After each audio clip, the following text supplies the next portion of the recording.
சற்று முன் கிடைத்திருக்கக்கூடிய தகவல் ஒன்று மக்களை, அதாவது பார்த்தீர்கள் என்றால், சற்று முன் அதிமுகவில் இணைந்தார் சசிகலா. இதை பற்றி பார்க்க போகிறோம். பார்ப்பதற்கு முன்பு நம்முடைய சேனலுக்கு நீங்கள் புதிய பார்வையாளர்களாக இருந்திருந்தால் ஒரே ஒரு சப்ஸ்கிரைப் பண்ணிவிட்டு பாருங்கள்.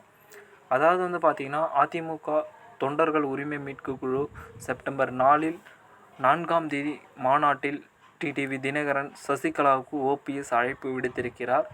இதனையடுத்து நாம் பார்க்கும் பொழுது, அதிமுக தொண்டர்கள் உரிமை மீட்பு குழு சார்பில் மதுரையில் செப்டம்பர் 4ஆம் தேதி மாநில அளவிலான மாநாடு நடைபெறும். இதில் பங்கேற்க டிடிவி தினகரன், சசிகலா ஆகியோர் அழைப்பு விடுக்கப்படும் என்று முன்னாள் முதல்வர் ஓ பன்னீர்செல்வம் தெரிவித்திருக்கிறார்.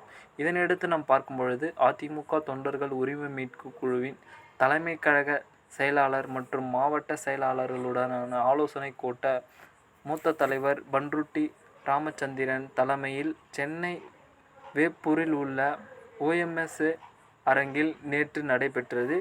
இதில் 2026 சட்டப்பேரவை தேர்தல் நெருங்கி வரும் நிலையில் அடுத்த கட்ட நடவடிக்கைகளை குறித்து ஆலோசிக்கப்படுகிறது. இக்கூட்டத்தில் முன்னாள் முதல்வர் ஓ பன்னீர்செல்வம் பேசும்பொழுது, மதுரை மாநாட்டில் தொண்டர்கள் எதிர்பார்க்கும் முடிவை அறிவிப்போம். கட்சி நிர்வாகிகள் யாரும் எதிரணியை விமர்சிக்க வேண்டாம் என்று தவிர்க்கப்படுகிறது என்றுதான் கூறப்படுகிறது.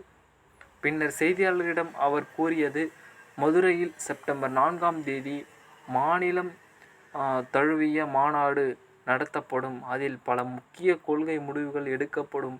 அது வெற்றி மாநாடாகவும் அதிமுக தொண்டர்கள் அனைவரும் இணையும் மாநாடாக இருக்கும் என்று மதுரை மாநாட்டுக்கு தினகரன் மற்றும் சசிகலாவுக்கு அழைப்பு விடுக்கப்படும் என்று தான் கூறப்படுகிறது. ஏனென்று நாம் பார்த்தால், முன்னதாகவே பேசிய பண்ருட்டி ராமச்சந்திரன் பேசும்பொழுது, ஓ பன்னீர்செல்வம் யார் பின்னாலும் செல்லும்போது எந்த விதமான சூழலையும் மாற்றலாம் என்று தான் எதிர்பார்க்கப்படுகிறது. எதிர்பார்த்து அரசியல் நடத்த போவதில்லை. 2026 சட்டப்பேரவை தேர்தல் எந்த வகையிலும் இருக்கும் என்பது குறித்து மாநாட்டில் அறிவிக்கப்படும் என்கிறார். இக்கூட்டத்தில் முன்னாள் அமைச்சர் ஆர். வைத்தியலிங்கம், நடராஜன், மனோஜ் பாண்டியன், எம்.எஸ்.ஏ.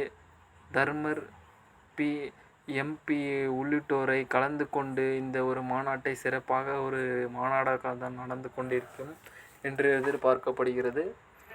பொறுத்திருந்து பார்ப்போம். அதிமுகவில் மறுபடியும் சசிகலா இணைந்து கொண்டு செயல்படுவாரா என்று அதிமுக தொண்டர்கள் உரிமை மீட்பு குழு செப்டம்பர் 4ஆம் தேதி என்ன மாதிரியான சூழலுக்கு ஏற்ற மாதிரி நடக்கப் போகிறது, அரங்கேறப் போகிறது, பொறுத்திருந்து பார்ப்போம்.